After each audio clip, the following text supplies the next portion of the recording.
नमस्कार, express news Bharat में आपका स्वागत है। मैं हूं दानिश अली और अब वक्त हो चला है उत्तर प्रदेश की महत्वपूर्ण खबरों का। तो शुरू करते हैं उत्तर प्रदेश से।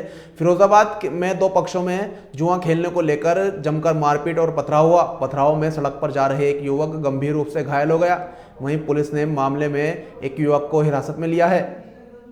फिरोजाबाद के थाना क्षेत्र ढुंडला से जुआ खेलने को लेकर दो पक्षों में जमकर मारपीट और पथराव हुआ, जिसके बाद चारों तरफ अफरा तफरी मच गई। दोनों पक्षों में हो रहे झगड़े के बीच रास्ते से गुजर रहे एक युवक को पत्थर लग गया, जिससे युवक गंभीर रूप से घायल हो गया। बता दें कि यह मामला थाना ढुंडला क्षेत्र के गांव भक्तिगढ़ी का है, जहां गांव के बाहर बने स्कूल के पास जुआ खेलने को लेकर दो पक्षों में विवाद हो गया। मामला इतना बढ़ा कि दोनों ओर से मारपीट और पथराव शुरू हो गया। पथराव होने के दौरान वहां से गुजर रहे गांव के ही एक युवक के सिर में पत्थर लगने से वह घायल हो गया। लहूलुहान हालत में युवक को देखकर परिवार में हड़कंप मच गया। ग्रामीणों के मुताबिक गांव में फायरिंग भी की गई। फायरिंग की सूचना पर इंस्पेक्टर ढुंडला रामेंद्र कुमार मौके पर पहुंच गए, लेकिन इससे पहले ही आरोपी मौके से फरार हो गए। इस घटना को लेकर पुलिस ने एक युवक को पूछताछ के लिए हिरासत में लिया है। वह घायल का इलाज किया जा रहा है। नोडल अधिकारी आराधना शुक्ला ने कमालगंज नगर पंचायत पहुंचकर सरकार द्वारा चलाई जा रही विभिन्न योजनाओं व नगर पंचायत में चलाई जा रही विभिन्न योजनाओं को जानकारी ली।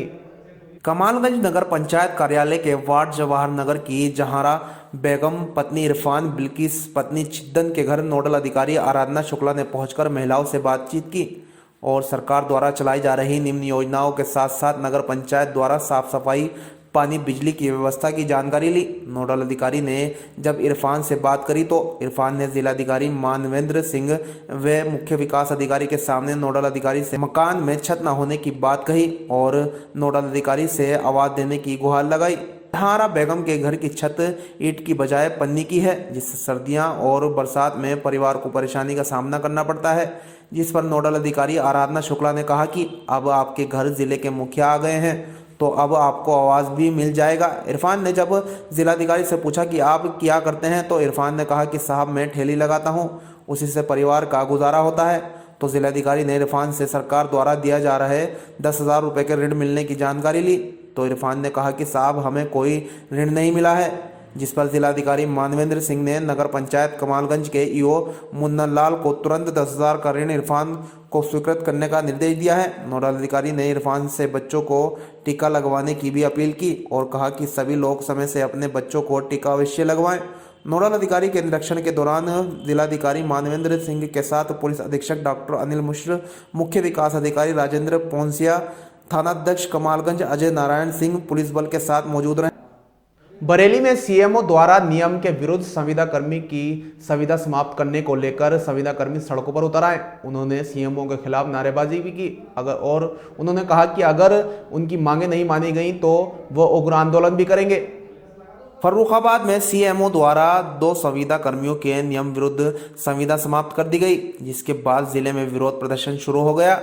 एनआरएचएम संविदा कर्मचारी संघ के नेतृत्व में जिला अस्पताल और समस्त सीएचसी पीएचसी पर विरोध प्रदर्शन किया गया। प्रदर्शन करते हुए कर्मियों ने कहा कि अगर अधिकारियों ने शोषण और तानाशाही पूर्ण रवैया अपनाया तो आपातकालीन सेवाएं व कोविड कार्य को भी पूर्ण रूप से बाधित कर दिया जाएगा, चाहे फिर सैकड़ों मुकदमे झेलकर सभी कर्मचारियों को जेल भरो आंदोलन करना पड़े। हमारे 2 संविदा कर्मचारियों को बिना नियमावली का पालन करते हुए उनकी संविदा समाप्ति का नोटिस जारी कर दिया गया है सीएमओ के द्वारा। उसके विरोध में हम लोग आंदोलन कर रहे हैं। किस तरह ले रहे हैं? कौन कौन लोग हैं? कुछ कारण बताया संविदा समाप्ति का? संविदा समाप्ति का कोई ठोस आधारपूर्ण कारण नहीं है उनके पास और उनको जिस तरीके से नोटिस जारी कर दिया गया है वो न्यायोचित नहीं है। नियमावली के अनुसार पहले उनको 3 नोटिस जाने चाहिए और उनकी जांच होनी चाहिए। जांच के बाद ही उनकी संविदा समाप्ति का पत्र जारी किया जा सकता है। बरेली से दिल्ली और लखनऊ के लिए हवाई सेवा दिसंबर से शुरू हो जाएंगी, जिसके लिए नागरिक उड्डयन मंत्रालय ने तैयारी शुरू कर दी है। आपको बता दें कि बरेली एयरपोर्ट का काम बड़ी तेजी से काम किया जा रहा है। एक बार फिर भारतीय विमानपत्तन प्राधिकरण ने दिसंबर से बरेली से दिल्ली और लखनऊ के लिए हवाई सेवा शुरू करा देने का दावा किया है। नागरिक उड्डयन मंत्रालय ने इसकी तैयारियां शुरू कर दी हैं। बरेली एयरपोर्ट पर बाकी बचे काम को तेजी से पूरा किया जा रहा है। हाल ही में बनकर तैयार हुए नए टर्मिनल भवन में लगाने के लिए उपकरण भी बरेली पहुंचने शुरू हो गए हैं। केंद्र सरकार की क्षेत्रीय संपर्क योजना उड़ान के तहत नागरिक उड्डयन मंत्रालय 2 महीने के अंदर बरेली एयरपोर्ट से हवाई सेवा शुरू कराने की कवायद कर रहा है। भारतीय विमानपत्तन प्राधिकरण यानी AAI ने भी बरेली से दिल्ली और लखनऊ के लिए उड़ान शुरू करने की लगभग सारी तैयारियां कर ली हैं।